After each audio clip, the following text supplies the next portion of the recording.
There's nothing. Only warm primordial blackness.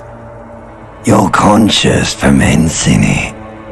No larger than a single grain of malt. You don't have to do anything anymore. Ever. Never, ever. An inordinate amount of time passes. It is utterly void of struggle. No ex-wives are contained within it. An awareness creeps up on you. A mass lies hidden in your dead angle, soaking in some lurid acidic source. It's bloated and shameful, a ball of meat surrounding you. This is a terrible line of questioning, and it will only lead to more awareness of the meat thing. There, no ball of meat, no light in the formless nothing, just night swimming.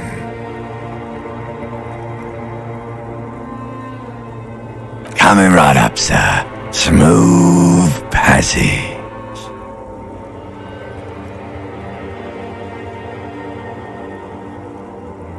Alright, nothing town to fuck all borough.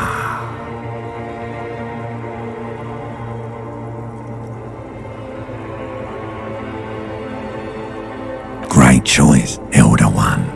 It has always been like this, and it always will.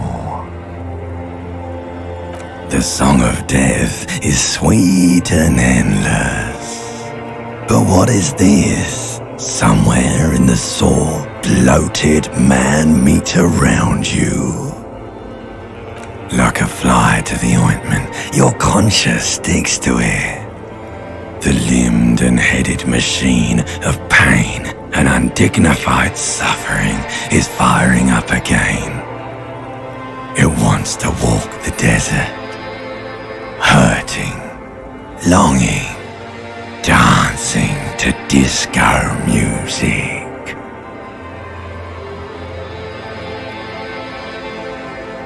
The stench of liquor rises from your mouth, and with it, an ungodly headache.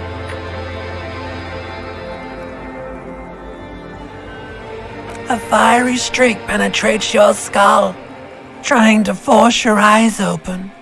It's a sound, a clarion call from hell.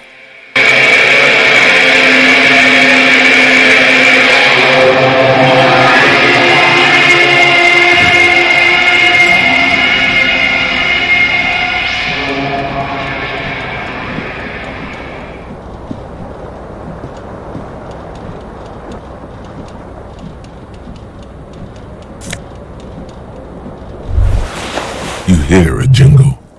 Keys are clinking in the pocket of your flare-cut pants. It says, whirling in rags, on the aluminium keyring. There is a single key on the ring. The number 1 is etched on it. It should open the door.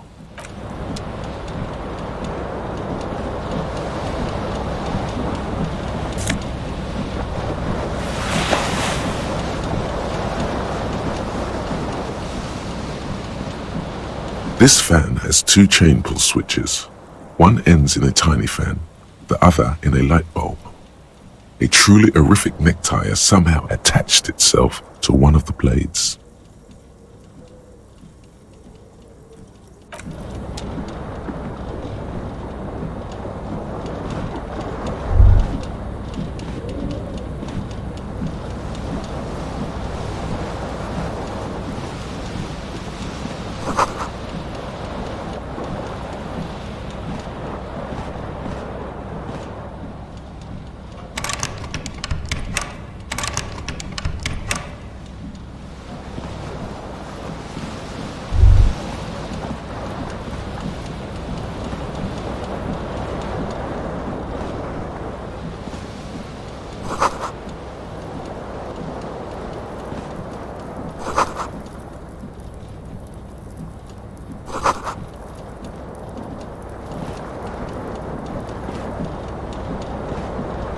This fan has two chain pull switches. One, you reach out to grab the tie. But what's this? Diffuse, radiating chest pain. Doom comes over you. This is bad. Feels like sharp stones grinding in your chest and keeping you from moving. For quite a long time, still ongoing. Now is a good time to start worrying. Finally, the pressure recedes. You find yourself covered in cold sweat and trying not to move. The blades come squeaking to a halt. It should be easier to reach the tie now.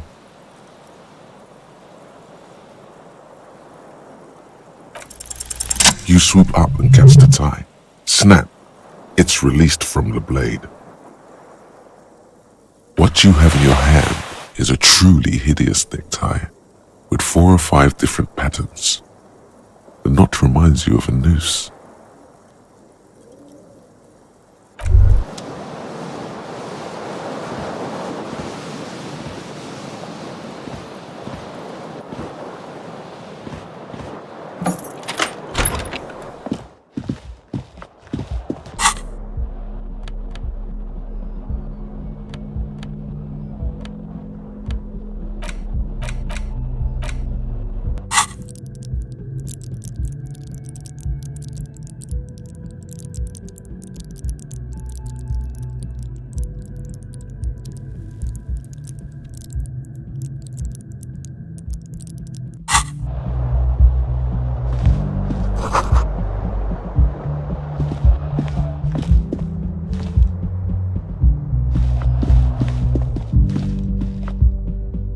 Hello, officer.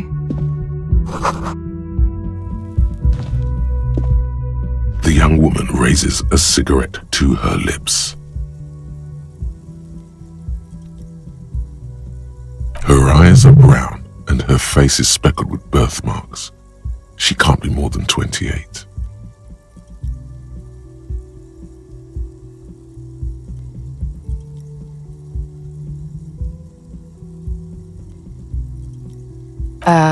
No.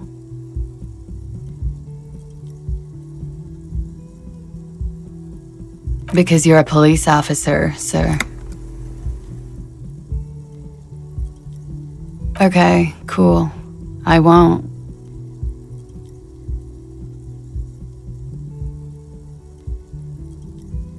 First, I have to ask, are you okay, sir? You look like you're about to throw up. Can I bring you something? She's right. Something wants to come out through your mouth. But you can keep it down because your body does not control you.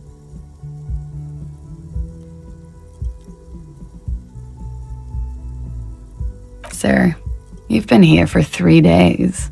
On official police business, as you put it. Couldn't say. In truth, so far, mostly drinking.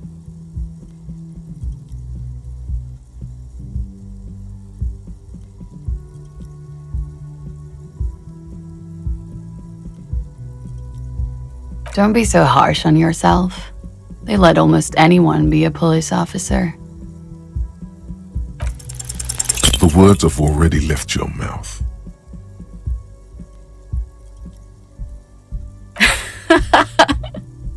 What was that? That's not even how words are used.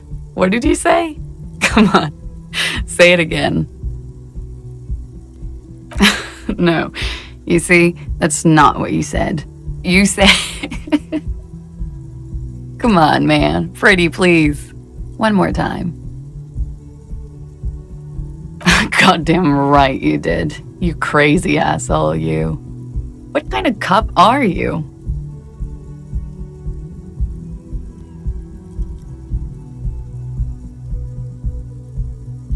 Has the time come already?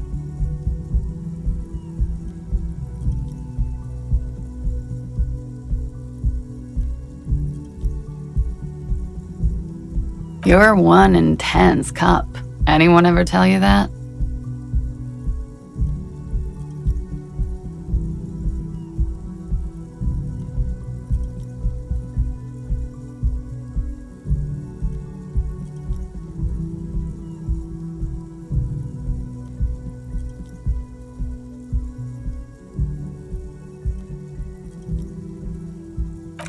right, then.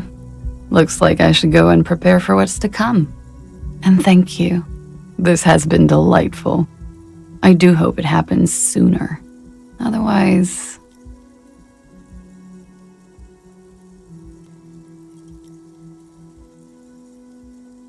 it's gonna suck for you later when you have to interrogate me.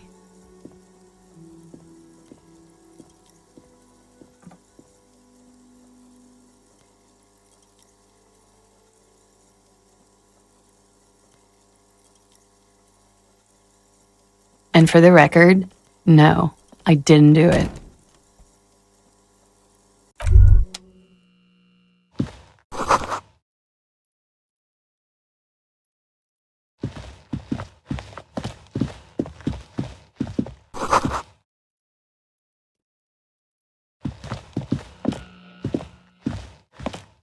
The door is closed.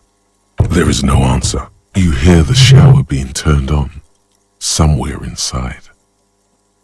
This door can only be opened with a... As you hold the metal, you sense the warmth left there by her hand. Still no answer.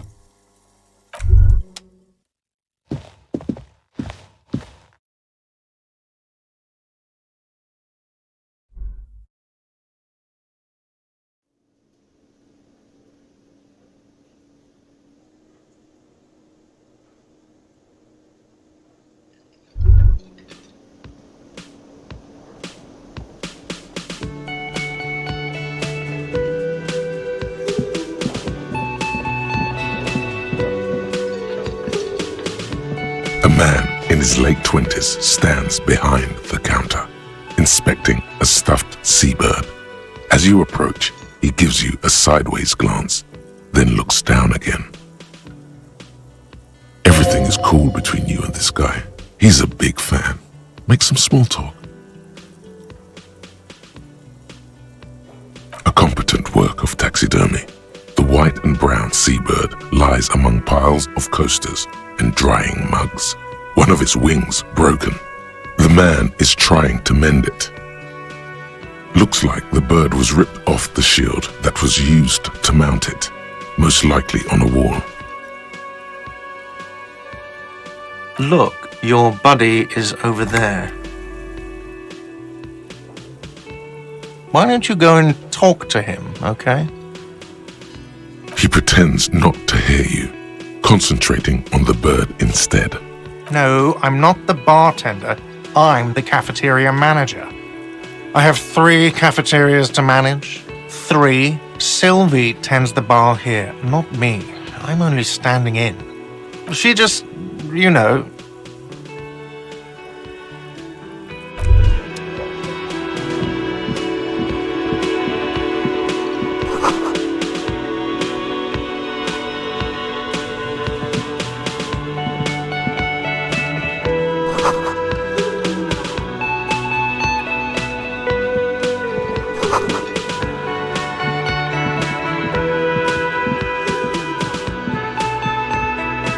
A bespectacled man in an orange bomber jacket is tapping his foot on the floor. Looks like he's waiting for someone. You.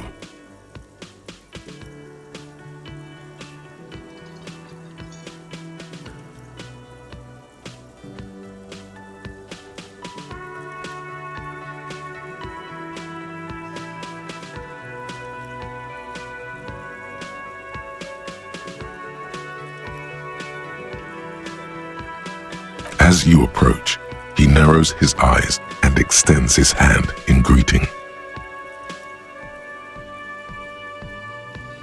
Hello, I'm Kim Kitsuragi, Lieutenant, Precinct 57.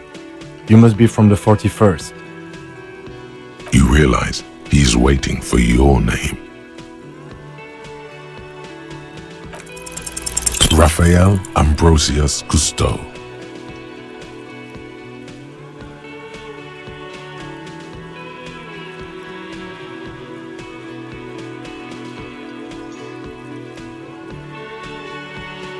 Yes, well. It looks like we had a little scheduling error on Sunday. Saturday too, actually. Have you had time to talk to the manager here?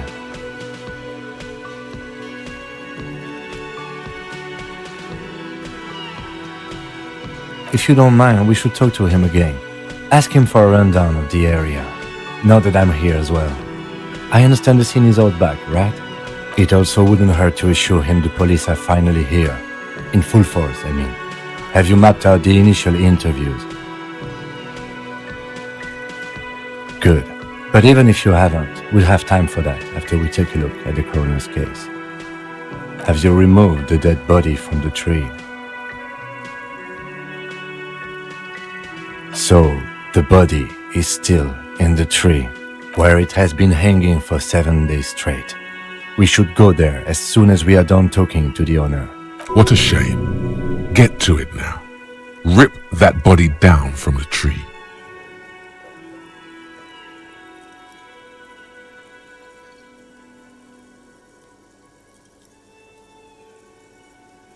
After it's been up in a tree for that long, any kind of ripping is inadvisable.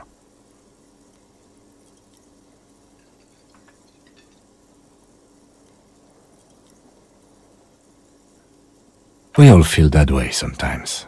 There is no such thing as a police officer, I'm afraid. What remains is that there is a dead body in the tree. Someone has to figure out who put it there. If we don't, no one else will. A bespectacled man in an orange bomber jacket has folded up his newspaper and is now tapping his foot on the floor. Looks like he's been waiting for quite some time. I was sent here to meet a detective from Precinct 41. You have the insignia of the Citizens Militia on your sleeve and on your back. I suppose you could be impersonating him. You could have gotten the insignia from the black market or forged it. But for now, I'm going to set those possibilities aside. I'm not from the Inspectorate General. Yes. They're not just white rectangles. They bear a halogen watermark with the letters RCM and a pattern resembling the street grid of Revachol West.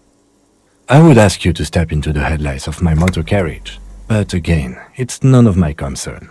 I just need you to do your job. You mean you don't have a badge? Oh, if you didn't have your badge, then that would be very bad. You would need to report it on my shortwave. But since you do have it, we can go straight to the task at hand. After you, officer. Lieutenant Kitsuragi is now in your party. You can talk to him whenever by interacting with him.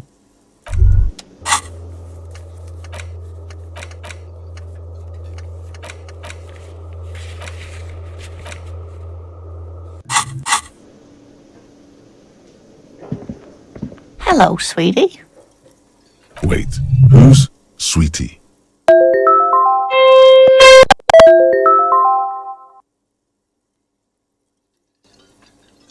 You're a handsome man, officer, with your mustache and your chiseled jaw and that silly dimple on your chin.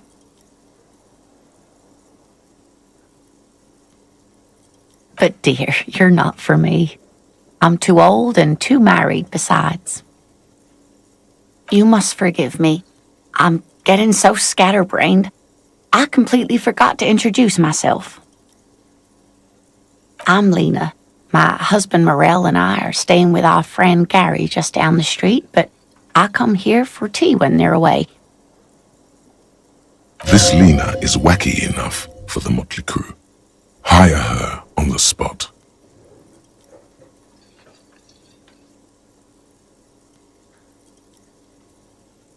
Whatever do you mean?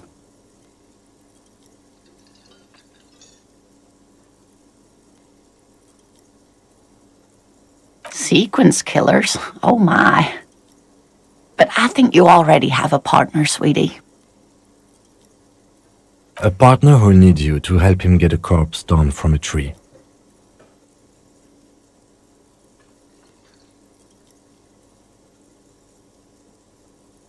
I can assure you with absolute certainty, there are no sequence killings taking place in Martinez. Now, gentlemen, no need to squabble. I wouldn't be of much use to you anyway, sweetie. Thank you, but Martinez isn't the most wheelchair-accessible place, you see. I'd slow you down.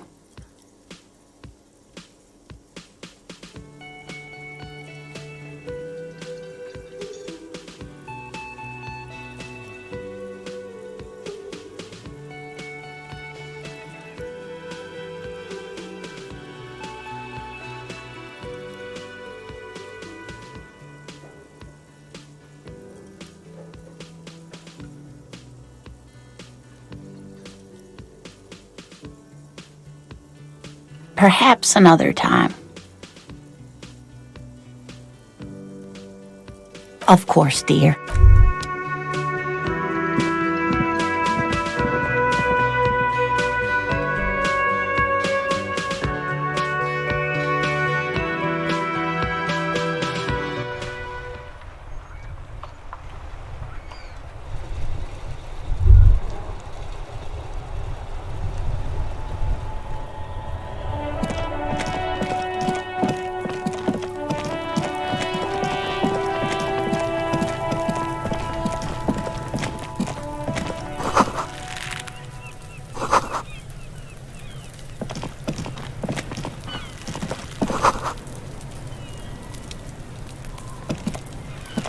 The corpse looks at you with bulging white eyes.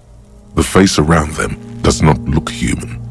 It's swollen and ready to burst.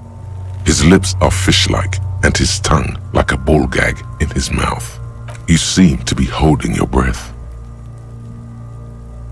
A cargo belt twists his neck at an unnatural angle. The body below appears stiff.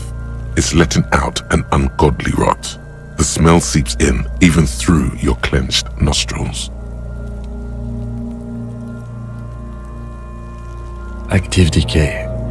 It's okay to throw up, officer. No one is judging. He's about to blow! Cop's gonna blow, Kuno!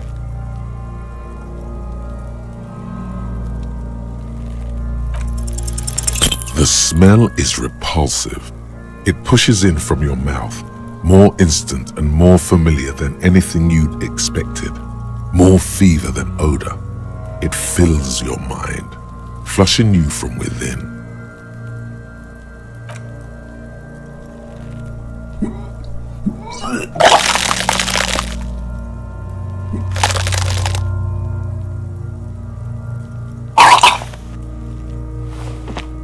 You feel a great force ringing from your stomach. Your body curls and pushes it out, burst by burst, until a pool of vomit lies under your feet and your throat stings from the stomach acid. It's okay. Happens to everyone. Keep it. The hangover is clearly making this worse for you. You could use some ammonia to clear your head. There is Frit nearby, east of the hostel. They usually have a small apothecary. If they don't... There's a greenhouse here, and a gardener with a wheelbarrow on the corner of the whirling in rags. If she works here, she might have something for the smell. Acquiring ammonia will provide a modifier to the white check. Modifiers make checks easier and allow you to retry them.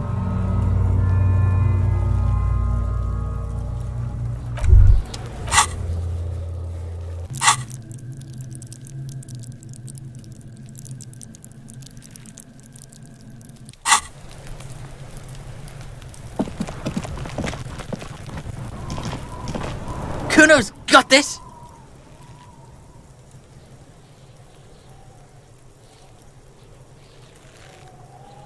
Oh yeah! Nappa comfy, Kuno!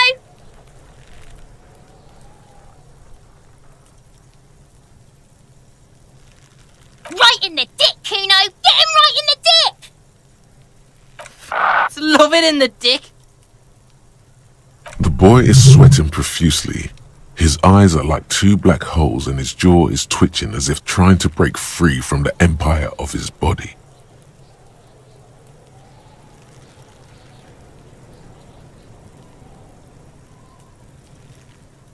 Fuck that! Kuno, yeah! Right in the mouthhole! Shits himself?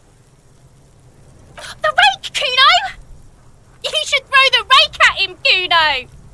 The fuck? Does Kuno know what a rake is? Kuno is not a gardener. Goddamn right he's not a gardener. He's an athlete. Every rock connects, making the battered corpse look just a little bit worse for wear.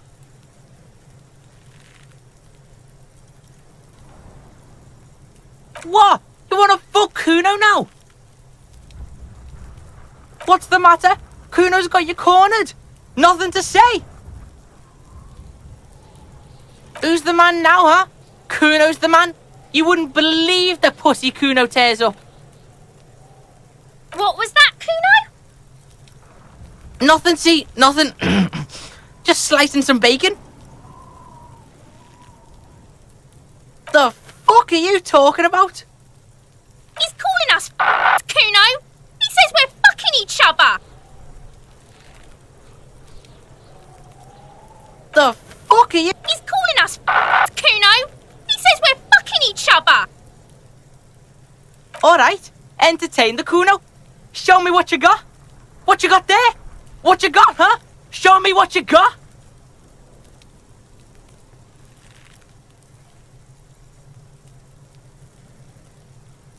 Shitload pig.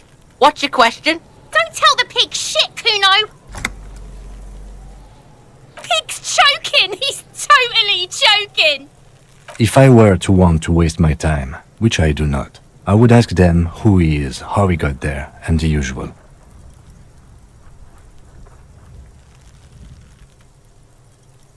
Kuno's fuck gimp. Kuno uses the fuck gimp for target practice. End of conversation. Very strong. You should be this stoic. Probably climbed. Kuno was busy down the road when that shit went down. You heard Kuno. Kuno wasn't even in Martinez. Kuno wasn't in Revachol. Kuno wasn't regional. I don't know. Some fucking...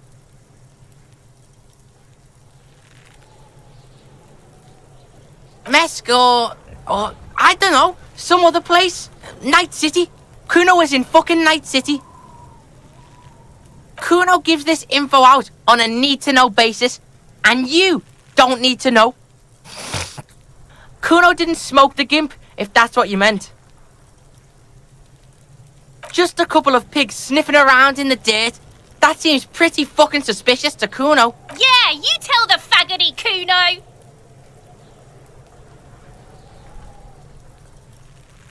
You're testing Kuno's patience here. Get lost, Kuno's Kuno, pig? Kuno. Primal. Violent.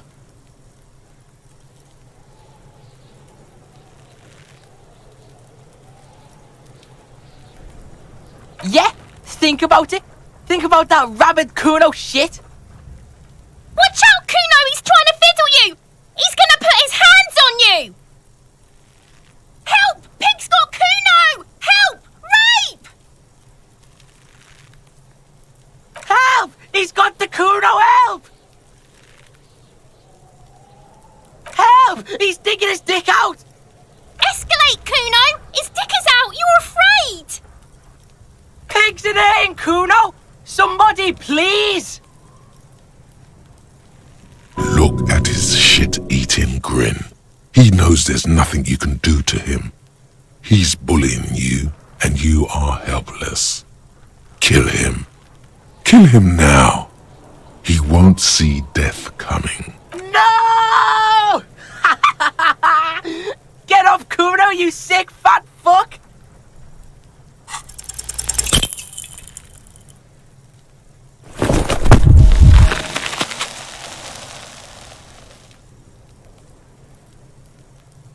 You didn't shut him down.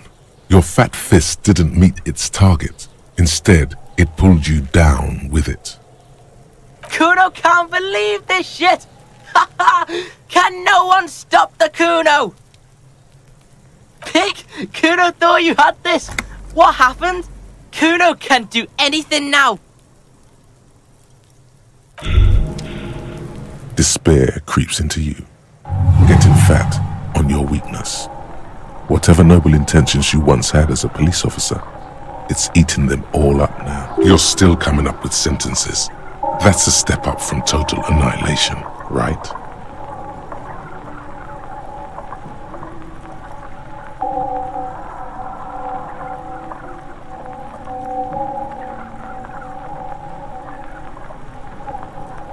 I don't dispute that you have been charged with protecting the people of a particularly challenging district. But poverty does not make one a loser. Poverty... Nothing you can say would make you feel any better now.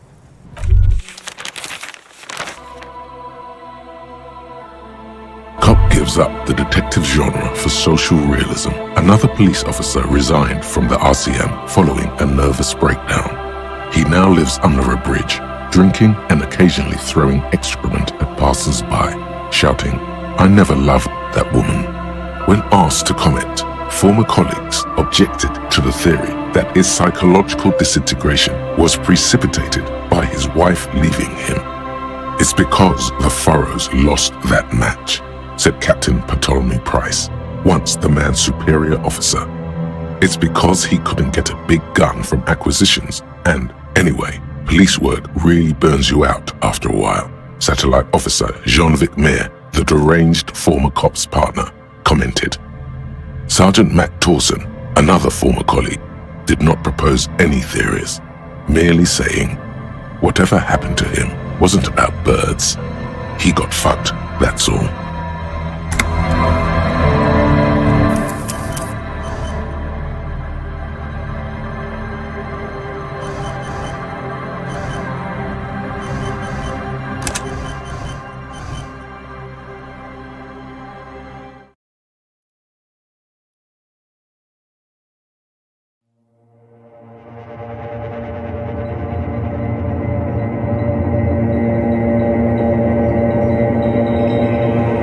There is nothing, only warm primordial, ever, never, ever, never, ever, and an inordinate amount of time passes. It is utterly void of yes, it is. You got it, sweet brother. Coming right up, sir. Do you really? You wouldn't like it if I told you what was back there. Why'd you think you had to bludgeon yourself into oblivion? There's this giant ball there. And evil apes. And the evil apes are juking it out on the ball. You're one of them. It's basically all just evil apes. Infinitesimally small. Infinitesimally. You can't even make out it's vying for resources. It's somewhere in, like a fly to the ointment. Your conscience sticks to it. The limbed and headed machine of pain and undignified suffering is firing. The stench of liquor rises from your mouth, and with it, an ungodly headache. A fire. Somehow,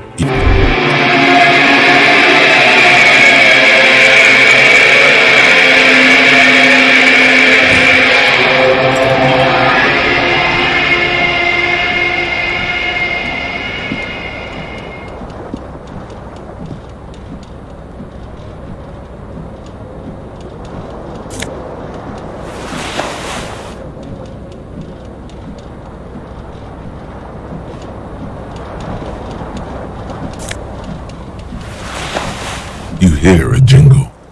Keys, it says the...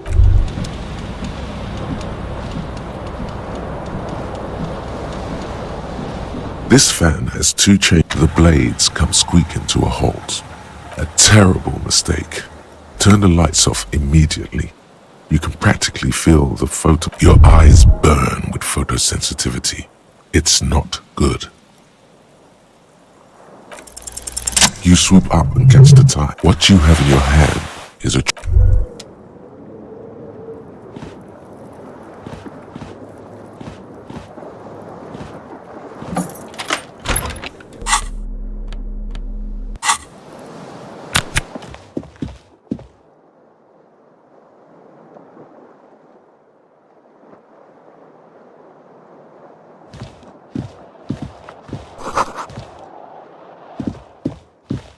Hello, officer.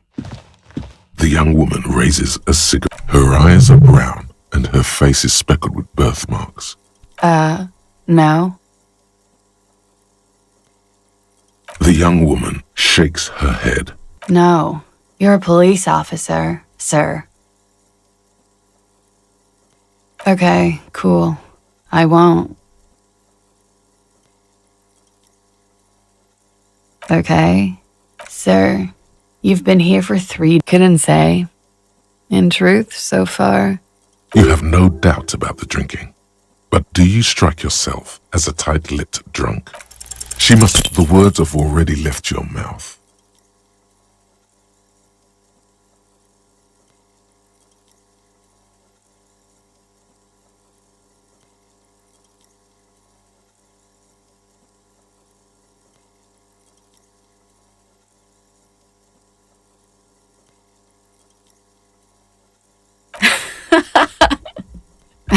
No, come on, man. Freddy. Goddamn right you did. You crazy asshole, you. What kind of cop are you? Has the time come already? You're one intense cop. Anyone ever tell you that?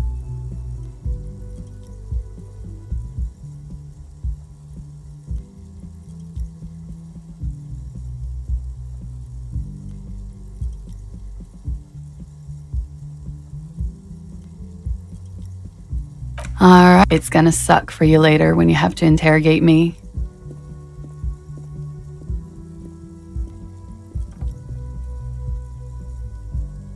And for the record, no, I didn't do it.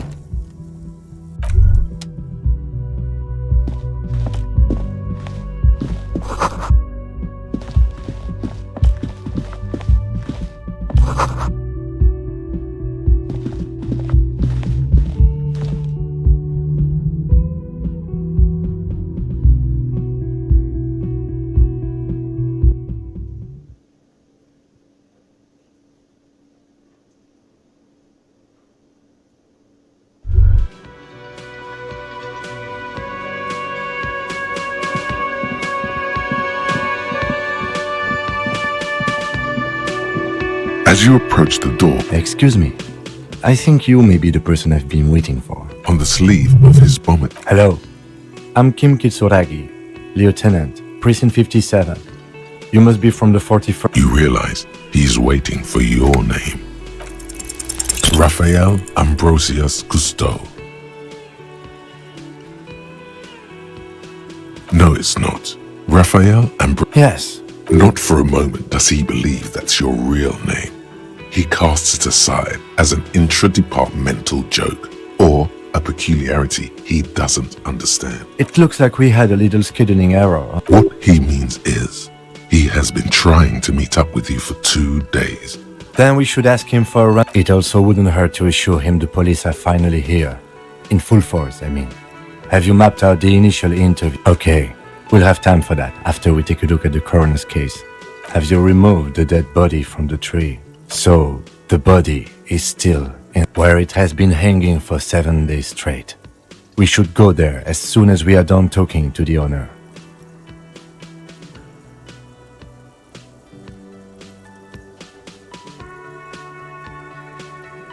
After you, officer. If you're about to embark on an investigation, shouldn't you have a badge? You mean you don't have a badge?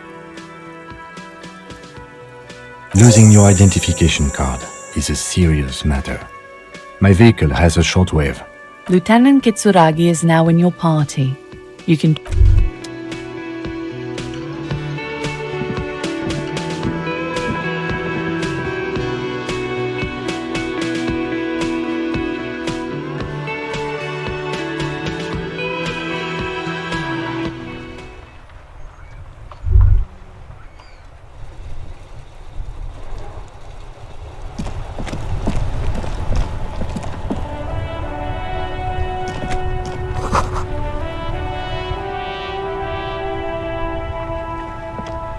The RCM in Martinez.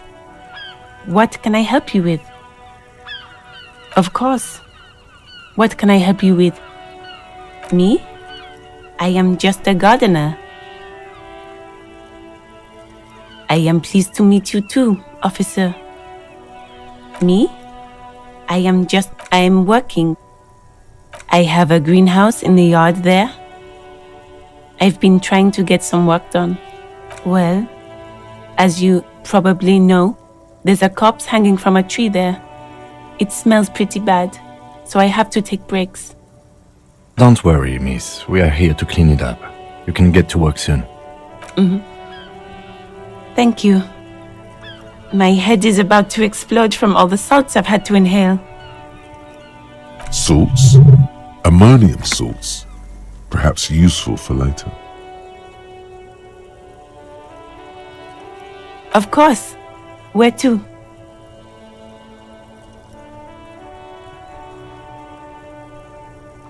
No problem. Of course. I won't. If there's a corpse, then you're going to need those gloves for the autopsy. Sure. Keep them.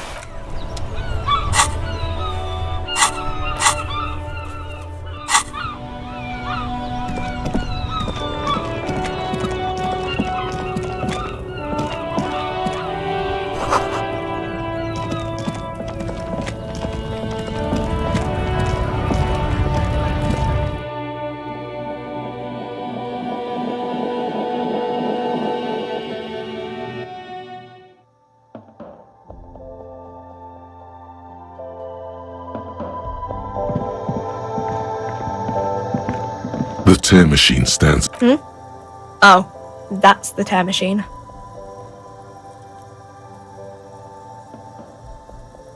It's a machine for tear.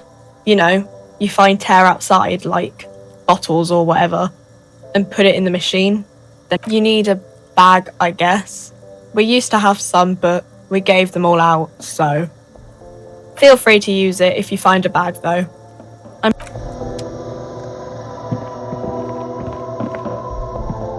A colourful display of cigarettes and alcohol. The bottles wink at you in the light. There, in that dark green glass. All in vain. The great flowing river of warmth, wine, alcohol, beer. Guess not, no. I'm obliged to inform you that both alcohol and cigarettes damage your health, but I guess you already know that.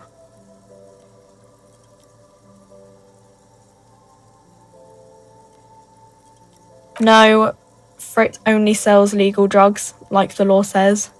The pale aged vodka is special, I guess.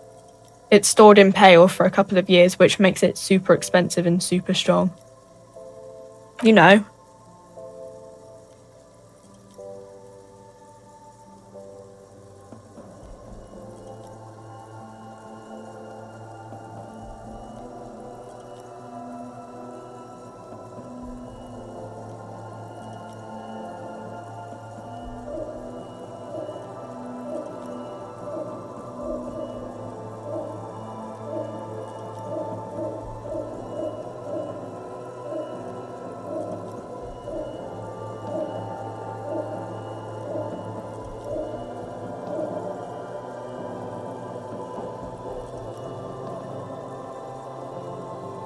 I mean, I already said it'd hurt you.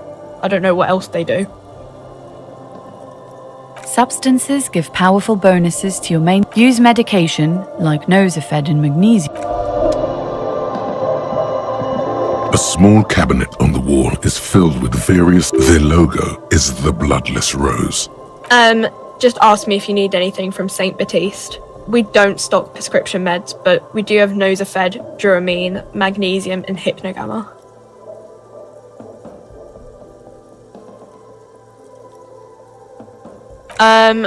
I don't know. Let's see.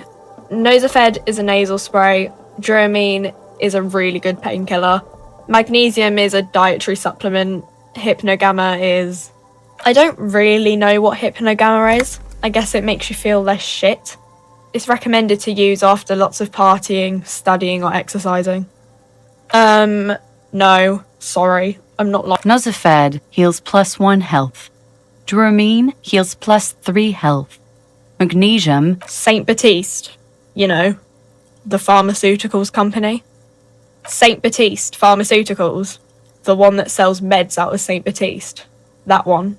There. She is right. Saint Baptiste, the company, derives its name from Saint Baptiste.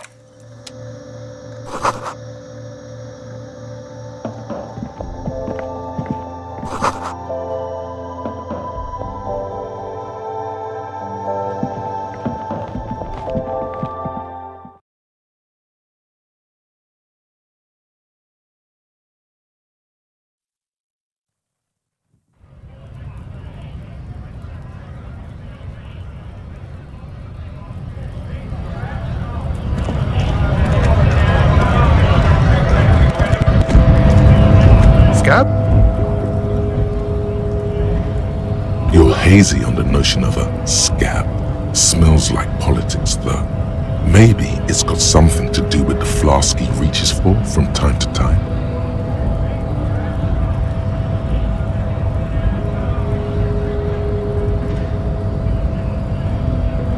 A kind of a worm, content with mere survival. They come, they want to do our job for shittier pay, screwing over both themselves and us. Everybody loses. Gotta be bloody stupid or freaking evil to scab. Or I guess scared, maybe. But scared of what? Of who?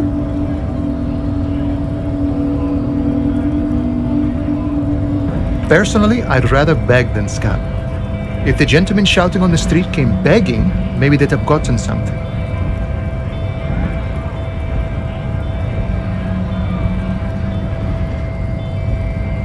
We've explained the matters, but they don't listen.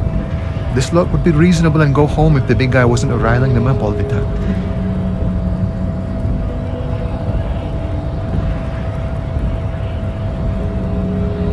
I was just messing with you. No one's ever seen a cop scab.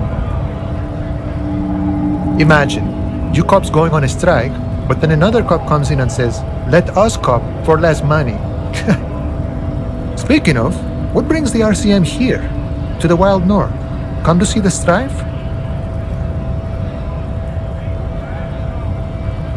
You know, serious business. I'm sure the big boss will be glad to tell you. You'll have to ask. He's a chatty guy. Wants to talk about the strike too. Just can't break the command structure and tell you now. Murder, huh? That sounds like a lot of hard work. You'd never see me investigating a murder.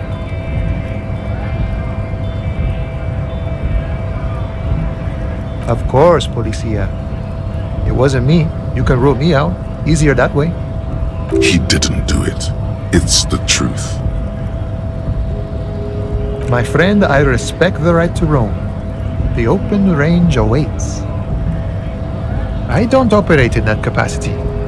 I'm not a granter of passage. The passage grants itself. If it's all so simple, why don't the strikebreakers just go up the stairs? Aye. Walk right past Measurehead and go in. Yeah, the 2.5 meter tall Seminese supremacist is there. Walk right past him, then press the button to unlock the door, then go past him again, and you enter the arbor through the office. Está. The man whispers a jaunty tune.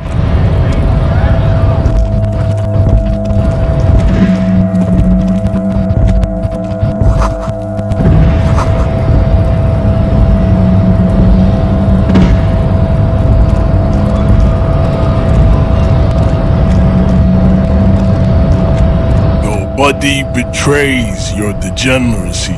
Yeah, Measurehead. His body totally betrays his degeneracy.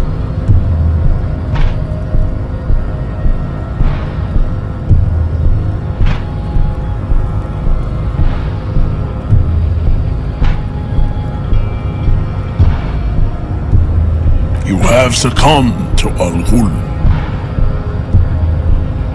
You reek of it. An invisible sword of Al-Ghul emerges from your throat. You cannot see it, but others can. It is making the woman in my company sick.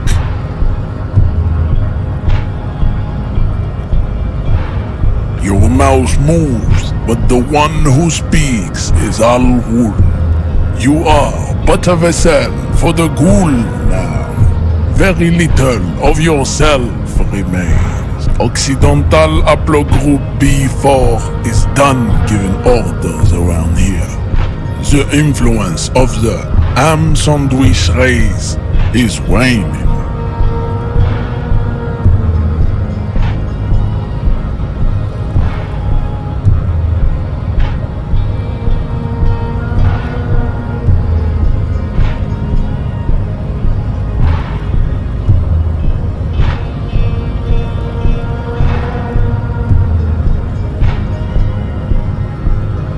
The ethanol fungus is deep within your nervous system, pulling the strings. You are merely its pupa now. I see no hope for you or your kind.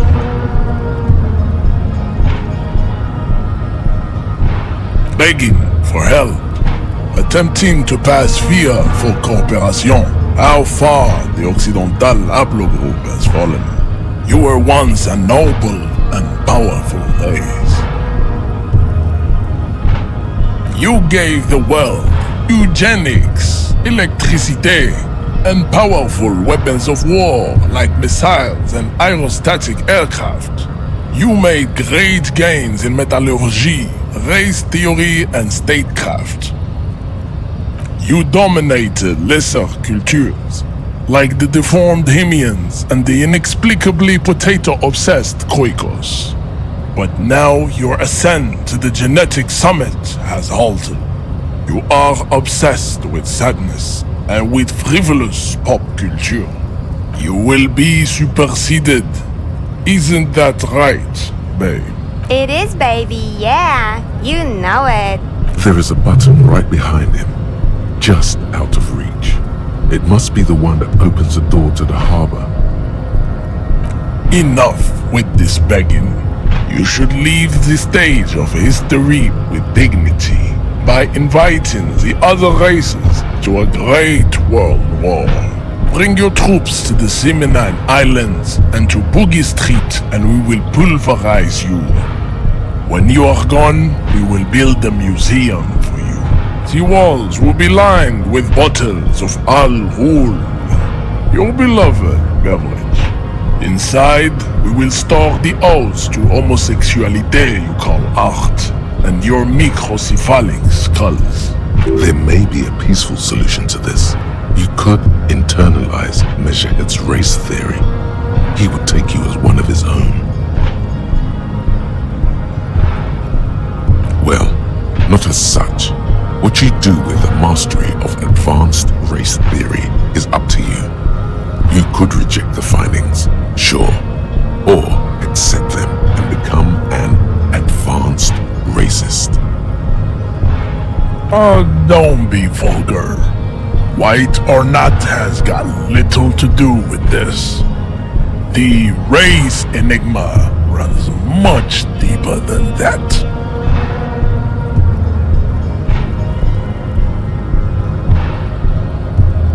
Mr. Clare is a man of vision and means. He has the will to confront international capital. Something your race, naivistic communists, never did.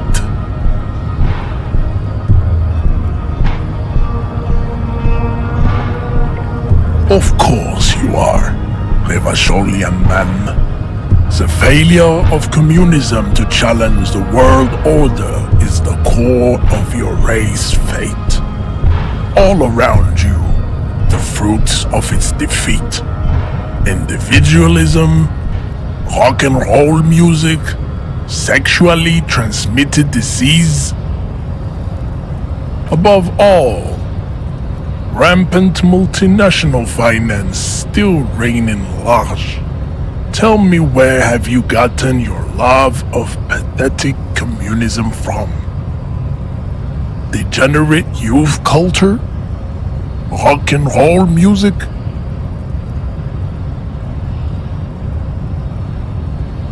offshoots of the Seminoles people invented disco while having sex under the influence of cocaine. It is a shame upon my race. But what is done is done. I am not surprised you enjoy it so much. This has happened to many of the side products of the inevitable cultural victory of the Seminoles race.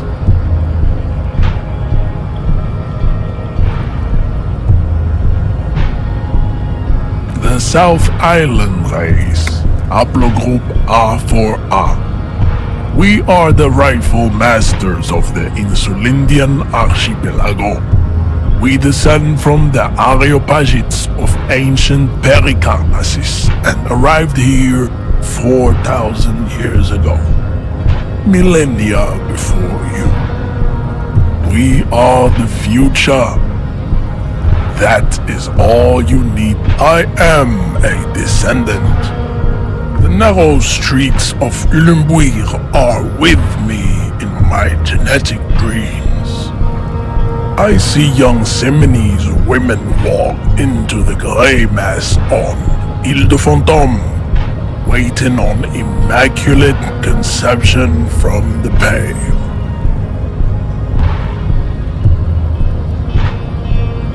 No, I have heard about it on the radio. I'm from Couronne, and no, it is not just in Revachol. The city is central to the Seminoles strategy. Spreading through its trade networks, our culture will dominate the world. You have heard enough about our phylogenetic secrets for today. You have extinction to come to terms with, and never getting into the harbor. The racists are generally not very good examples of their race. Welcome to Revachol. You hear him yell at a redhead woman visiting the fritter nearby. He must think redheads are immigrants. I am not like them. I am craniometric perfection. I have taken the trouble to permanently draw a phrenologic grid on my skull and features. This should dispel any doubt. The drawings are precise and look true to their pseudo-scientific ambitions. One thing, however, it is not entirely free of throwbacks in the phylogenetic tree. His large jaw, for example, could be a trait indicative of criminalism. Also, his earlobes could be small.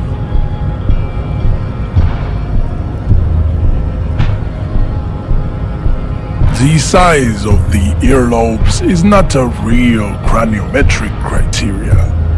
Your earlobes are flawless, Jean-Luc. Yes.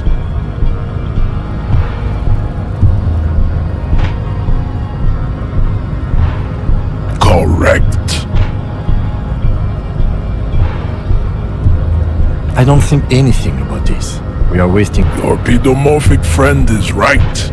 You should leave here with your tail between your legs, contemplating race extinction. I am an immovable obstacle. Go ahead. Don't be shy. Just ask for race secrets.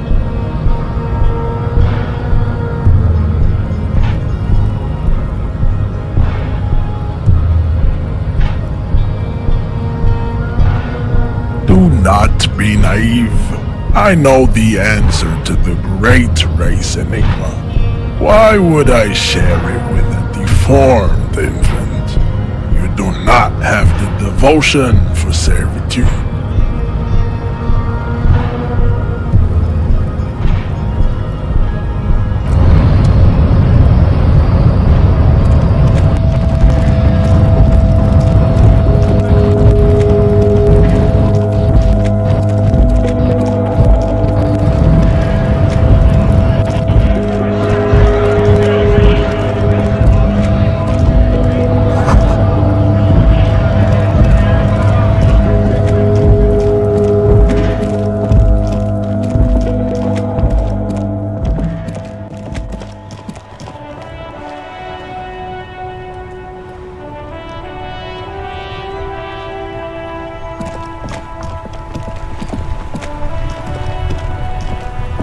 Before you stands a motor carriage.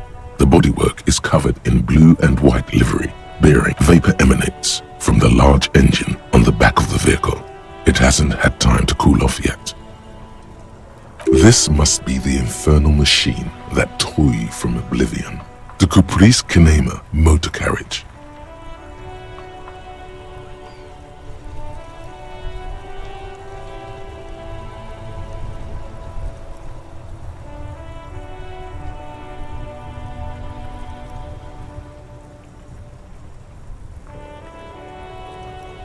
In the cabin, you are welcomed by a set of steering levers, a radio microphone on a hook, a pull-out toolbox under the seat, and the soft glow of the fuel preheater gauge.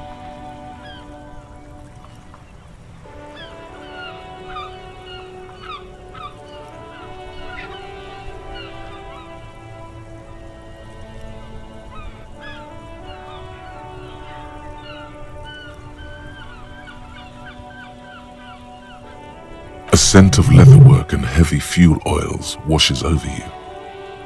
The frequency tableau lights up, and a green button labeled Prime Line glows like a feline eye. And then you hear something. The soft purr of electrical kittens, radio waves cast far and wide over the metropolis.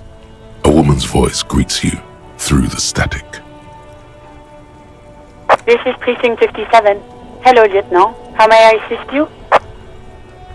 Hello, Alice. Please assist our colleague from the 41st Precinct here. I'm putting him on. Operating the radio is easy. Just be confident. You've probably done it 1,000 times. This is Officer Alice Demetri, Precinct 57. How may I assist you? Under the green Prime Line, a yellow saved button catches your eye. You wonder what the lieutenant's default radio station is. Just a second, officer. 10-2, 10-5. This is 41st. Come in. Over. The man uses relay code. You got this. You're a cop, and cops know relay code. 10-4, message received. 10-5, relay message. What's your status? Over. 10-18, state your message, sir.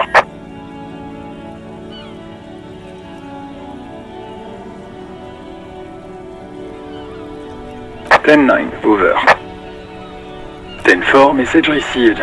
This is a very serious situation. I need to 10-22 the captain. Over. Is it him? What does he want? Says he lost his badge and needs to report it. He what? He lost his badge? Who lost his badge? Dick fucking Mullen. Who do you think? It's Officer Dick Mullen from the bestseller Dick Mullen and the Lost Identity.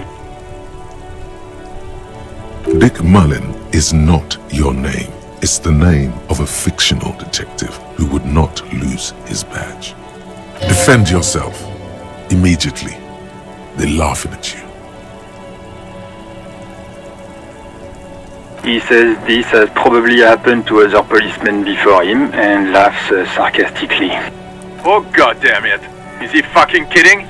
The whole station's gonna be dicked for this. Satellite Officer Vicmar is wondering if you might be joking and adds that this tarnishes the reputation of the entire station. Over. Mullen dicked us. He's asking you to stop, says this is serious. Of course it's serious. He lost his fucking badge. Satellite Officer Vicmar concurs, losing your badge is serious. Over. 10-4, I hear you, officer. I'm just going to make a note here that you are in pursuit of your misplaced badge. Over. Fuck me. Mac, come here. You've got to hear this. Dick Mullen lost his badge. What's going on? Super Cop here lost his badge. He lost his what now? His badge. He lost his goddamn fucking badge. He asks you to please stop saying he lost his badge. Why? Did he find it? Sergeant Orson was wondering if you found your badge yet. Over. You don't have a comeback. Sorry. It's hard to think like this.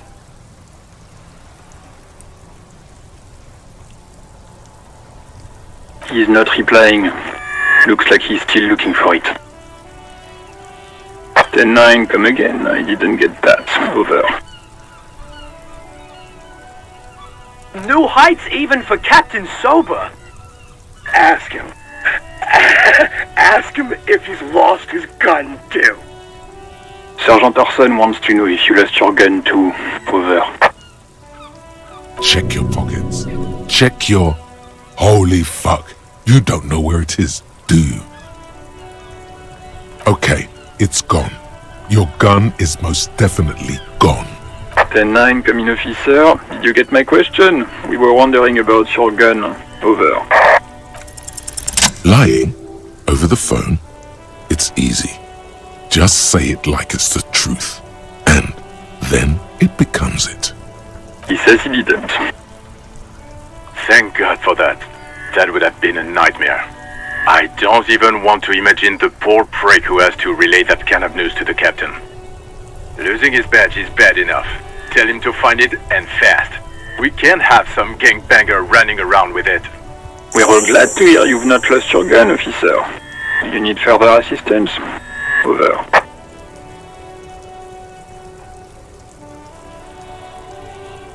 Benford, I know I already wrote it in a report, but it will stay on my desk for a few days. Over.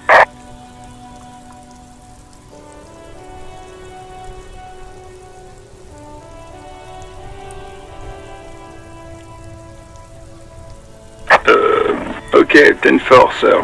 I hear you. Relay your question. Over. Wait. Before you say anything stupid, think it through. Be smart about this. Ask if he's there alone. 10-4, sir. I'm not hearing your question.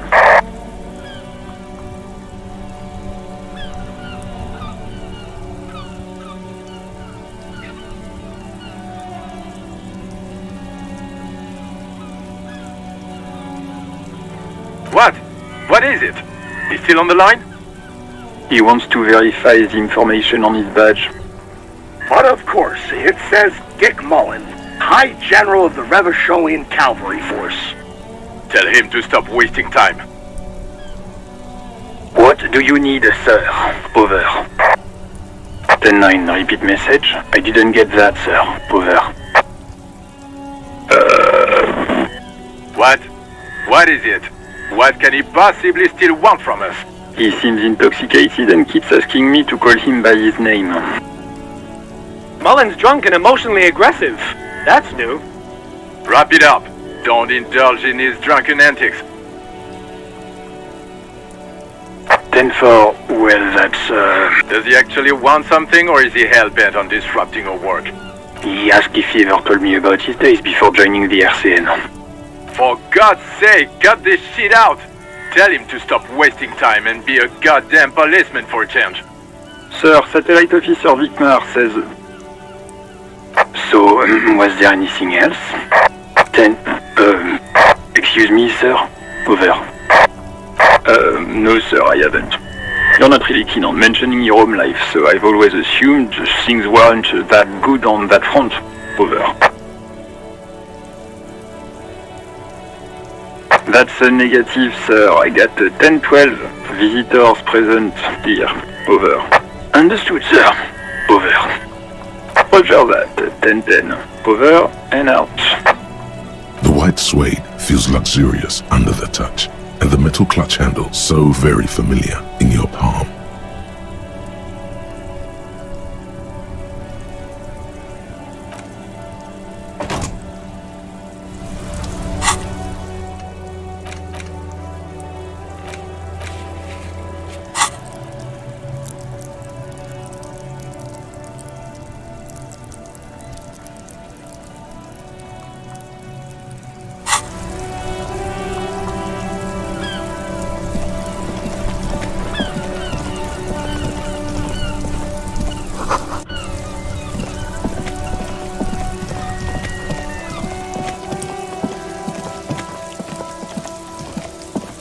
You see a set of tire tracks in the brown slush that covers the plaza mosaic.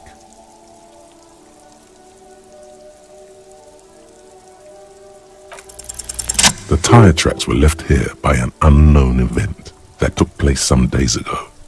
It's a message, written in the language of burnt rubber. Some of that rubber stuck to the tiles right in front of the whirling-in rags. This and then accelerated straight into the fence. The driver proceeded to back out of the yard, barely stopping before hitting the adjacent building. Before heading south.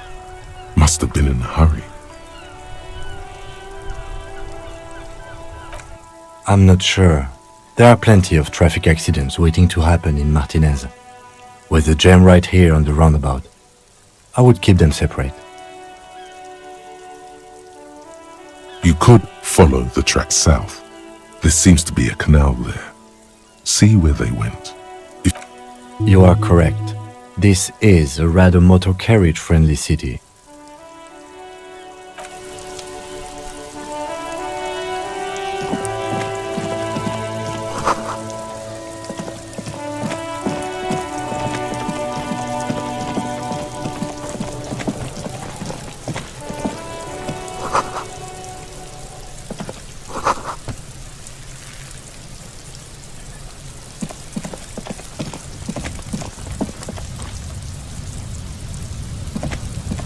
Inconspicuous pile of the roofing material, Eternite.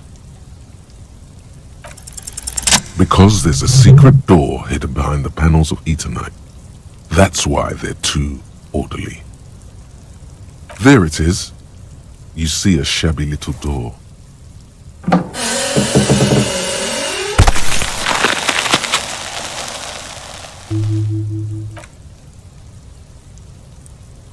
What is this then? A tool shed? Let's invest.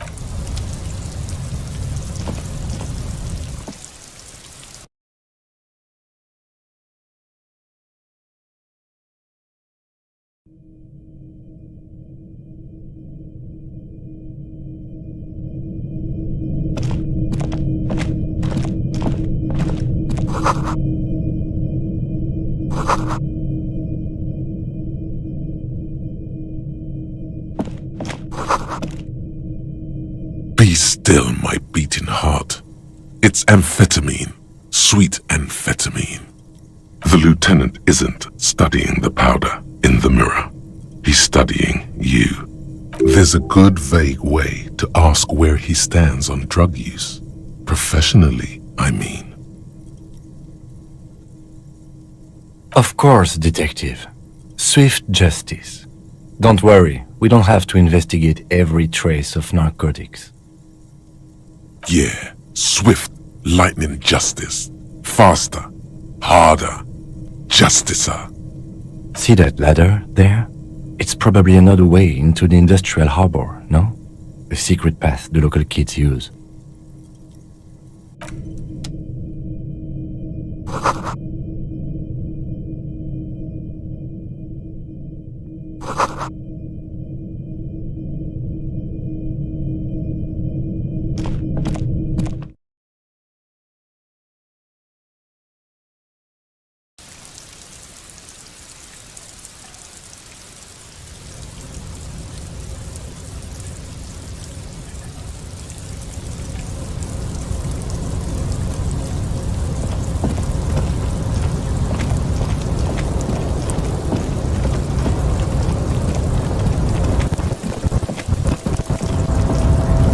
Looks like someone left his tarpaulin cloak hanging on the railing here. When the wind ruffles the cloak, you can most definitely see a white rectangle on its back. Yes, it's probably yours. It bears the RCM insignia, and you have a habit of being careless with your equipment. You could probably make the jump. You look like you've done some track and field in your day. The wind is aggressive up here. The lieutenant looks at the enormous crane towering in the distance over the container yard. That machine is a Kvalsund 1020 HK.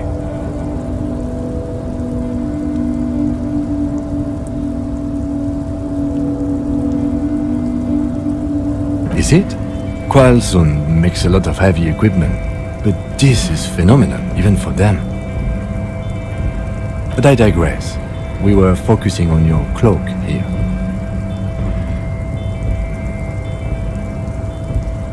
The cloak? I do think it's yours, yes. As to whether you should go for it? Well, it doesn't seem too dangerous. 2 meter stops. Whenever you're ready to do it, I'll be right behind you. The cloak looks like a bag of goodies floating in the wind. Who knows what its pockets may hide?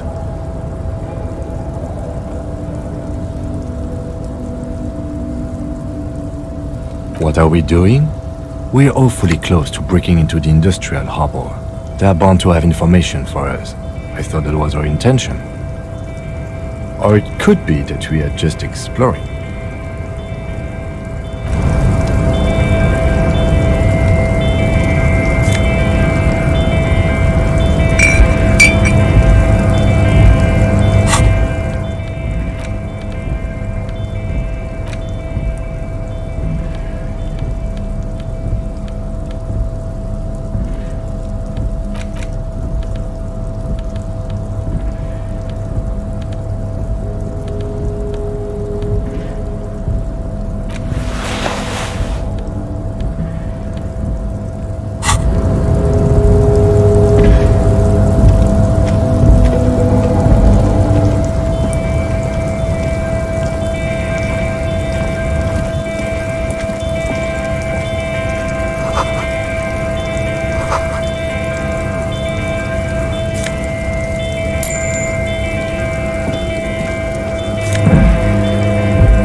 There are several footprints in the mud, left by work boots.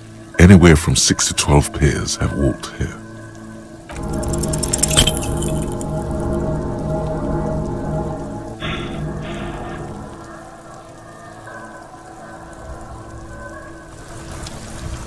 Despair creeps into you, getting fat on your weakness. Whatever noble intentions you once had as a police officer, it's eating them all up now. You're still coming up with sentences. That's a step up from total annihilation, right? He watches you melt down stoically. From nothing you can say would make you feel any better now. Cop gives up the detective genre for social realism. Another police officer resigned from the RCM following a nervous breakdown. He now lives under a bridge, drinking and occasionally throwing excrement at passers-by, shouting, "I never loved that woman." When asked to comment, former colleagues objected to the theory that his psychological disintegration was precipitated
awareness creeps up on you. Ex-love, do you really? You wouldn't. Fear and apprehension. You should ask what's out there first. There's this giant ball there. An evil apes. And the evil apes are juking it out on the ball. You're one of them. It's basically all just evil apes. Infinitesimally small. You can't even make out it's a ball when you're joking it out. It's that large. Vying for resources is just a stupid expression you picked up somewhere. The part of the presentation you want to take home with you is this. You have to beat the other evil apes in the face. Or you... Somewhere in this like a fly. You can take it. You're a champion. The stench of liquor rises from your mouth, and with it, an ungodly. A fiery streak penetrates your skull. Somehow.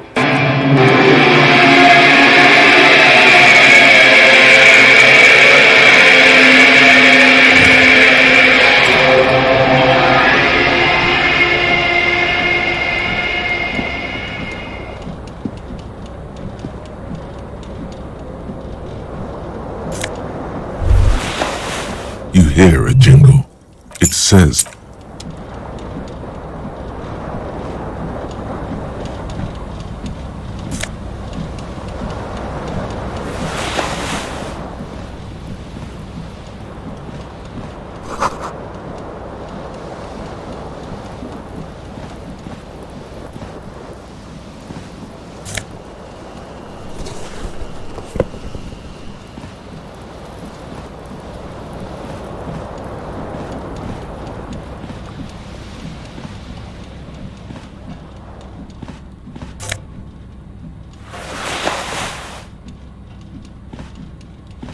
a mirror hangs above a bent and broken. Was this not the same Elo that founds empires and lays waste to cities?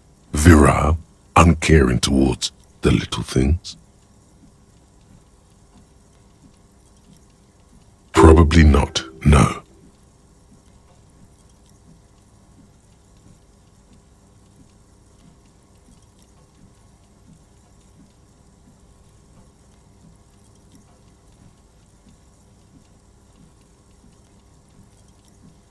Hot water sprays from the faucet's base, and steam covers the mirror. You cannot see yourself, just a vague and suddenly you realize you have no memory of the face that awaits you there as you slowly reach your hand towards the surface of the mirror. Abort. You clearly have not thought this through. You won't like what you see there, and you will never unbecome it. Behold. You have no idea who this thing is, do you? Too late. You clearly have rigor mortis on your face. Or wait, is that an expression? Are you trying to make an expression with that face? Why? Please stop. It's horrible. You're scaring yourself. You can't, can you? It's like it's not even voluntary anymore. What does it even mean? What is the emotion you're trying to convey?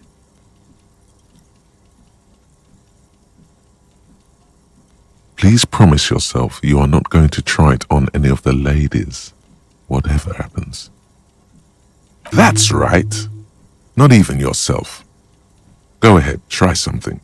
It's not an order. It belongs in the new, the third decade of the current century. Enough time had passed from the failure of the revolution that, for a fleeting moment, free market economy seemed like the ultimate, uncontested way of life for our species. Things were good. It was smooth sailing. People made gold and champagne-tinted interiors and facades to suit the times, calling this the new style.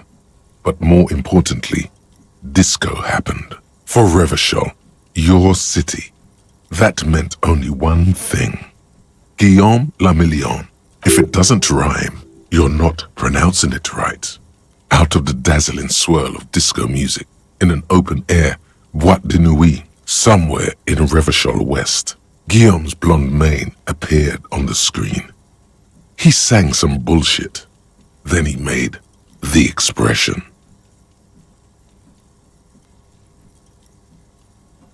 You have some understanding of the near history of disco. The rest is darkness, aside from the useless fact that the motor carriage outside was a caprice Kanema. Everyone loved it. Maybe you thought some of the stardust would rub off on you. Maybe it did. Either way, it's all gone now. Only the grimace remains. The click is used to spur on a horse. It also features heavily in Guillaume Lamillion's regional mega hit, Don't Worry, Your Pretty Little Head. Some 20-odd years. There is a vast ocean of time between right now and the expression.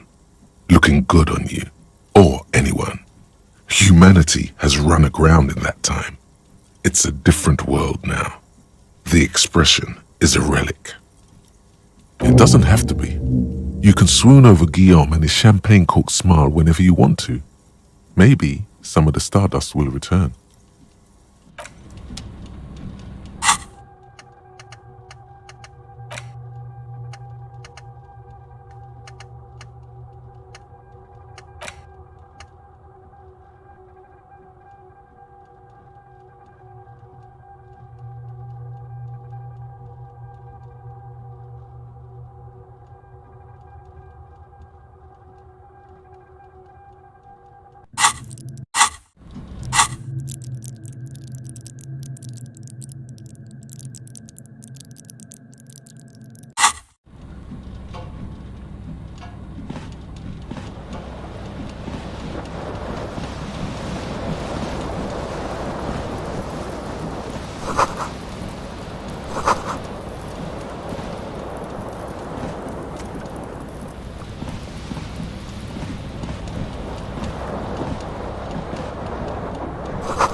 Hello, officer.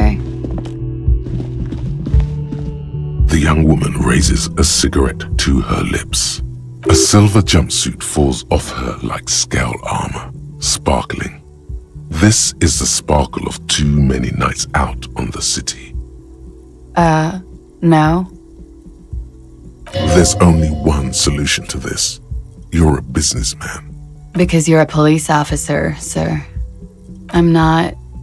You've been here for 3 days. Couldn't say. In truth, so far. You have no doubt about the drinking. But do you strike yourself as a tight-lipped drunk? She must have heard something.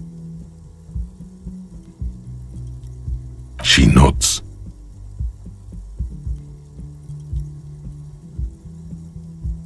There's a mercenary out back. He's been hanged. The body has been there for a week now. The locals probably got tired of it and called the cops. She speaks matter-of-factly, but there's a sadness in her voice. I didn't mean to overwhelm you with information. You seem a bit lost, officer. Could it be because of the drinking? Don't be so harsh on yourself. A glib remark. Don't let it stand. Assert yourself. A fondness for contradictory statements. But I wasn't sad. Don't be so hard. A glib remark. Don't let it stand. A fondness for contradictory statements.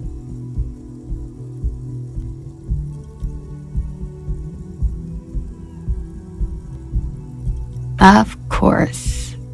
She remains unconvinced. The words have already left your mouth.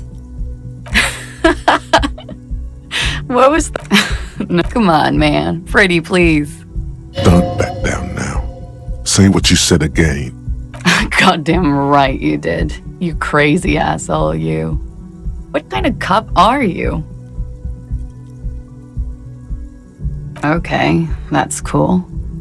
Or if I can just maybe ask you to elaborate on that superstardom a tiny bit.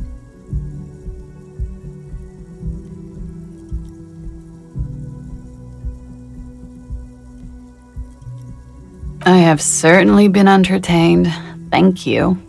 Whatever you are, you should stick to it. Otherwise, it's gonna suck for you later when you have to interrogate me.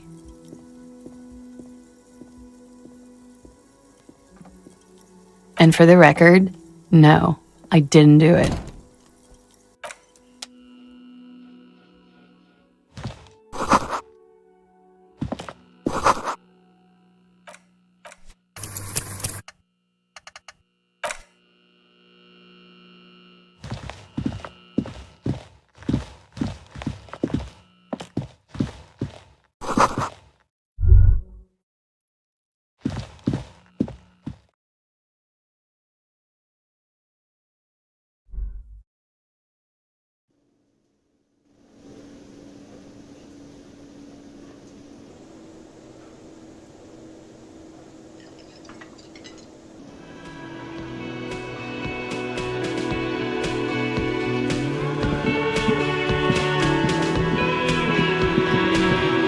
A man in his late 20s stands. That was disdain in his eyes.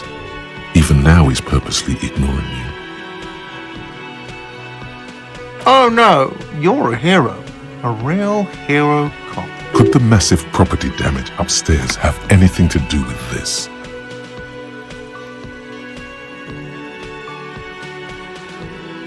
Yes, you are. A real decorated. What did you not do? First you took the body down, then you solved the murder, then you didn't trash my hostel room. Maybe you even negotiated the strike.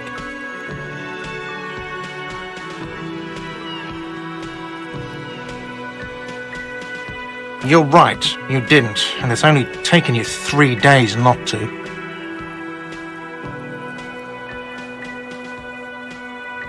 No, I haven't seen you around. I'm not always here.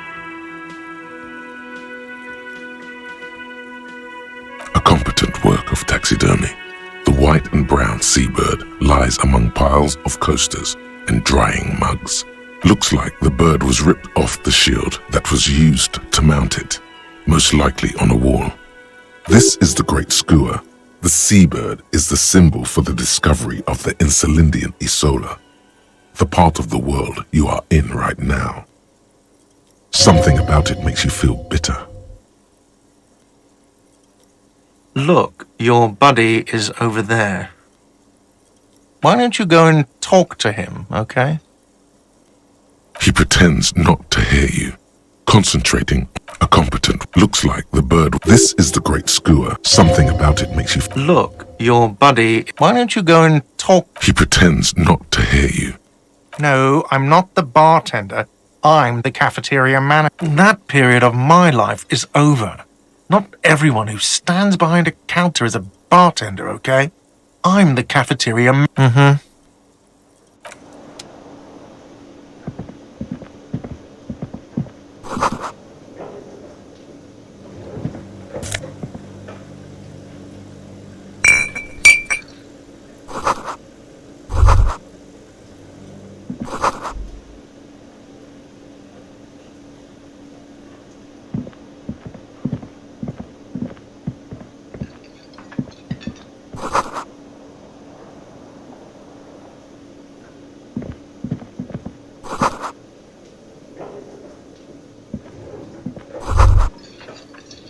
You should totally sing karaoke here, the first chance you get. Your emotions need to be expressed. People need to know your vast, oceanic soul. Of course, at this point, precise measurements of your soul can only be performed from the outside. It needs to be heard, through a PA system. by other people.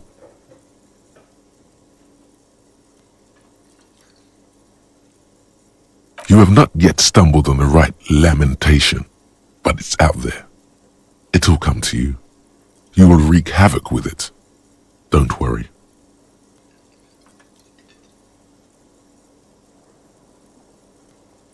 No. Don't sing the happy song. It's stupid. Sing the sad song. It's profound. You have to find something tragic to sing first, though. Who is mistakenly identified as a cop for his prominent jawline? Yes, sounds likely. You should probably go on stage and pose for a moment when you're done with this thought. See if it works.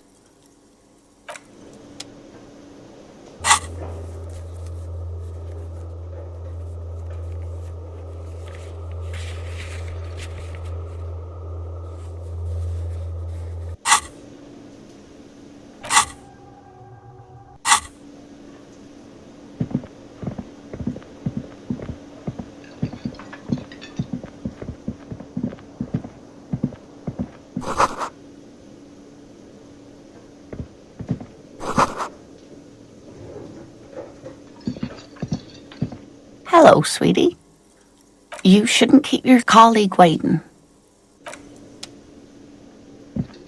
A bespectacled man in an orange bomber jacket is tapping his foot on the floor. Looks like he's waiting for someone. You.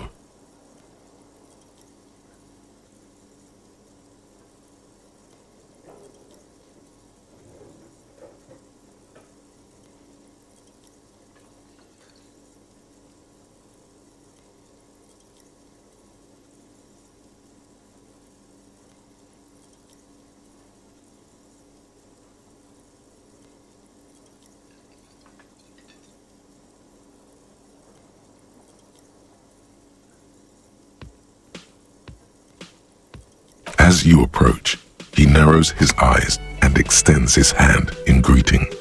If an assault were launched on this building right now, if the windows came crashing down and the whole world descended upon you, this man would hurl himself in death's way to save you. You are sure of this, but Hello, I'm Kim Kitsuragi, Lieutenant, Precinct 57. You must be from the 41st. You realize he's waiting for your name. This is your chance to come up with a really good name for yourself. Get creative. Conceptualize. Concentration makes you squint your eyes. Your name should be deep gold and orange, like a forest fire looming on the horizon, but mixed with the stench of liquor rising from your breath. You're 2 steps closer to it, but there are still many to go. It looks like we had a little scheduling error on Sunday. Saturday too, actually. Have you had time to talk to the manager? What he means is, he has been trying to meet up with you for 2 days, but you have been otherwise occupied.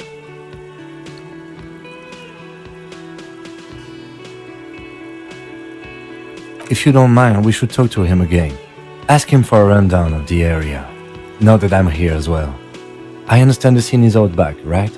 It also wouldn't hurt to assure him the police are finally here. In full force, I mean. Have you mapped out the initial interviews? At the 57th, we like to prepare an initial list of persons of interest, and then just skim the surface. Prepare the field, get to know the players. You don't do that? Maybe it's not an inter-district practice. Right. And the interviews?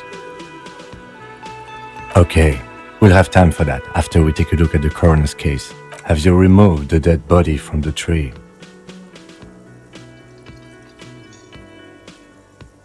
So, the body is still in the tree. This is the first time you detect a weariness in the lieutenant's voice. It is obvious he would have preferred for the body to no longer be in the tree. Where it has been hanging for 7 days straight. We should go there as soon as we are done talking to the owner. After you, officer. If you're about to embark on an investigation, shouldn't you have a badge? You mean you don't have a badge? Oh, If you didn't have your badge, then that would be very bad. Lieutenant Kitsuragi is now in your party.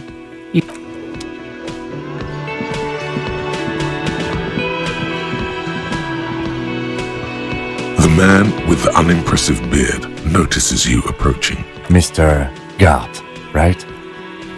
Yes. I am Kim Kitsuragi from Precinct 57. This is an inter-district investigation, so joining me from Precinct 41...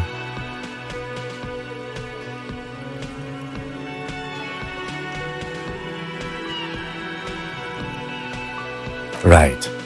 Now, I know it took us a while to arrive at the scene. It also took you a while to call us and report the dead body. It was... No, I only just got here. It was probably Sylvie who called you. She usually works the bar here. I'm only temporarily taking over her duties. Do you have her number? As a matter of fact, I do. You said you just got here. From where? Are you a local? What, of Martinez? No, I live in Jamrock. I only sometimes come here to keep an eye on the place. This is just one of the many cafeterias I manage. But you still know your way around, yes? In case we need directions. Yes, I know where some things are, but as I said, I don't live here. I just used to work here. And I'm not going to start working here again, if that's what you think. I didn't imply that. Detective. He probably means this is where you step in and ask your questions. His face expresses profound doubt in your having this. Ask him about the body's location before asking if he killed him. People give up information in the more innocuous questions, which you can later use in the more sinister ones, not vice versa.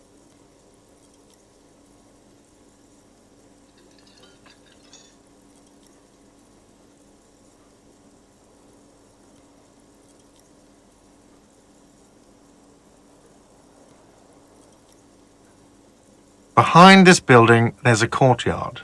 They hoisted him up on a tree there. That's easy. See that door there? First you exit through that. Then, to your right, you should see a big hole in the fence. A really big one. You can get to the courtyard through there. No need for the keys. The hole is big enough for the Franco-Nigerian cavalry to fit through.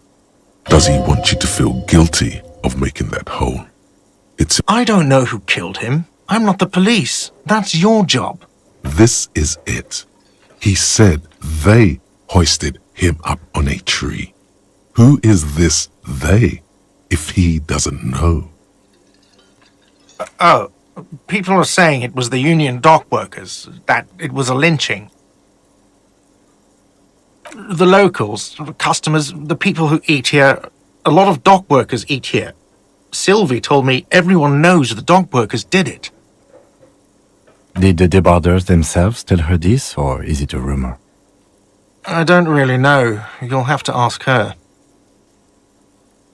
I would suppose it's because they have nothing better to do. You mean the strike? Yes, the strike. The man they hanged was a security guard for the harbour company, I hear. A mercenary. The unionistas probably thought they'd send a message.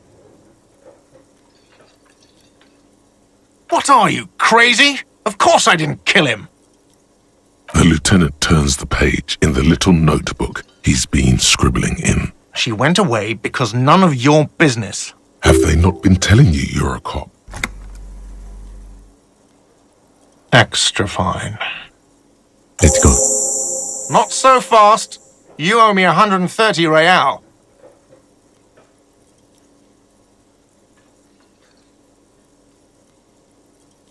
Oh, excuse me. You owe me 130 real. The IIR, or Inter-Isolary Real, is the global reserve currency. Whatever part of the world you're in right now, it's safe to assume he means you owe him some. Wow, you're a genius. Yes, that's right, money. You owe this establishment 130 real.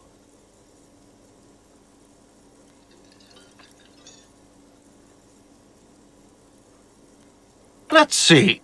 3 nights at a tariff of 20 real comes to 60 real.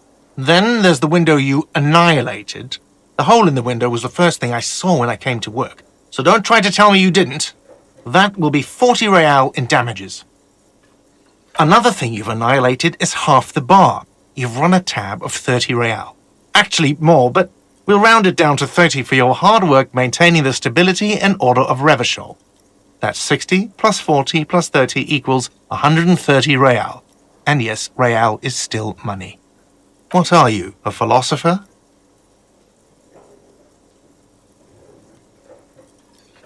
Money is what grown-up people use to pay for things. Things like this hostel room or 8 bottles of potent blend and 9 packs of Royal Extra. We use it for everything, really.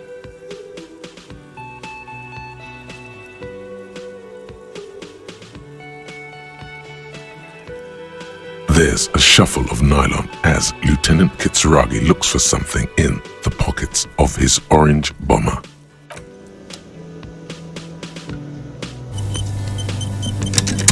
Yes? No response. He's having trouble processing it, believing it even. A moment passes. The lieutenant glances at the sports watch on his wrist. What do you want to know?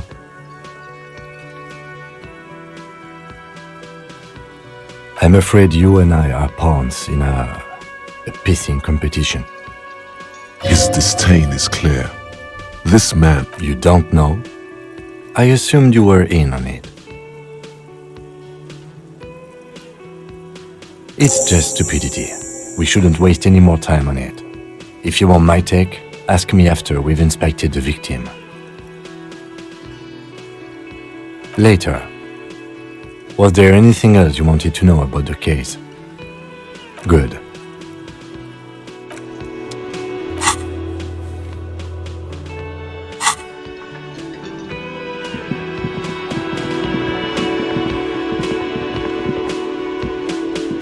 Hello, sweetie.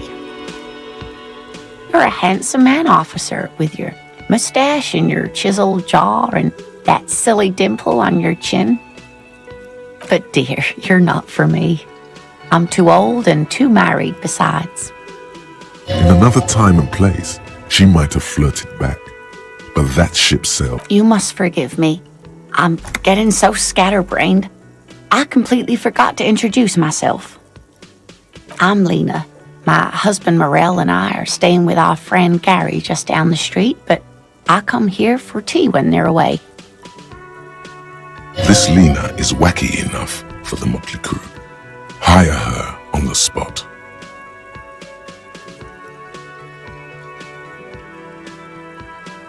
Of course, dear.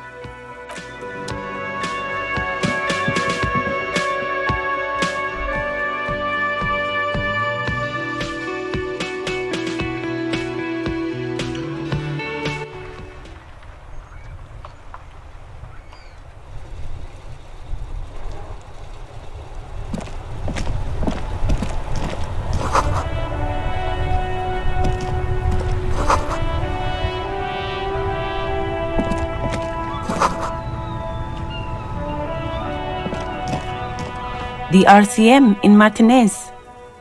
What can I help you with? We don't see a lot of police around here, that's all. Of course. What can I help you with? Excuse me? She's uncomfortable. Maybe you should drop this line of questioning. She shifts in her seat awkwardly. Me? I am just a gardener. I am pleased to meet you too, officer. Of course. I want... Her gloves. You get the feeling that you need them. You have a dead body to deal with. Sure, keep them. I have another pair.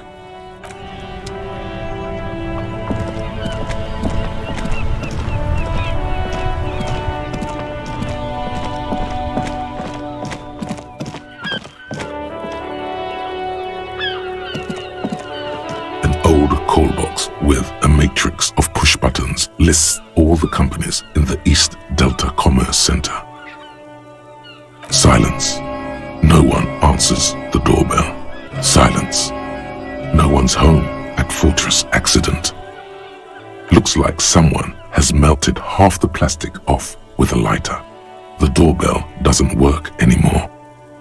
You hear static from the intercom speaker. It sounds as if someone has picked up the receiver but isn't saying anything.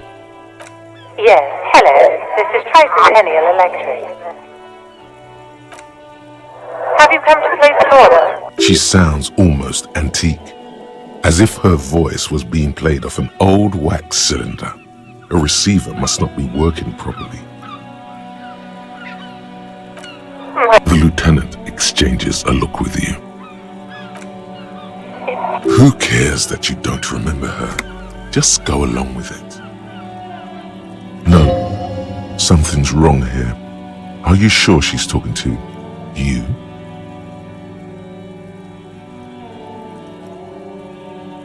Michelle, just please. Why did you even call? I don't understand. You've been gone for months. I thought you didn't care. Ever since I came to work here, it's different. A spot of static overrides her words. When she speaks again, it sounds like she's submerged. It's so nice to be able to finally once again. She sounds like she's about to cry. She doesn't answer. Silence. The only thing you can hear now is static and waves washing ashore on the bay. You press the number sign on the keypad that terminates the call. 12 name cards on the call box read. An off-key melody starts playing. Kudos! Please stop calling here. Grown-ups don't have time for your stupid games.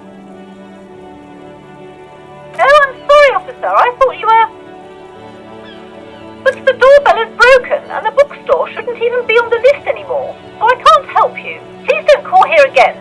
Thanks. A single beep indicates that the line has gone dead. No, hold on. The last thing you need in your life is more hysteric emotions. Forget it. Find something else to do.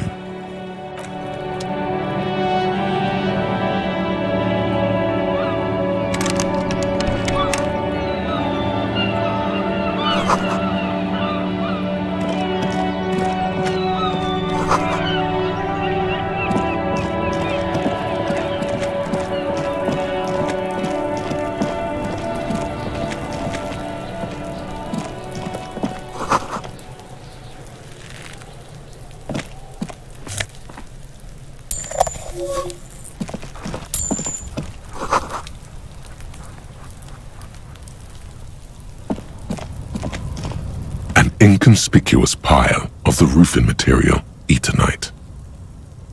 It's nothing. Someone just left some roofing material slanted against an old shack. Because it's nice and orderly, well-laid rhythmic pattern. Mammals like this stuff.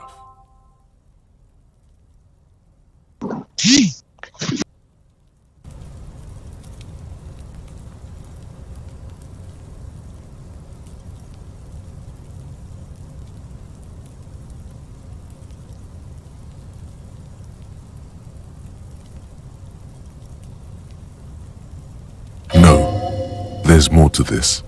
You get this strange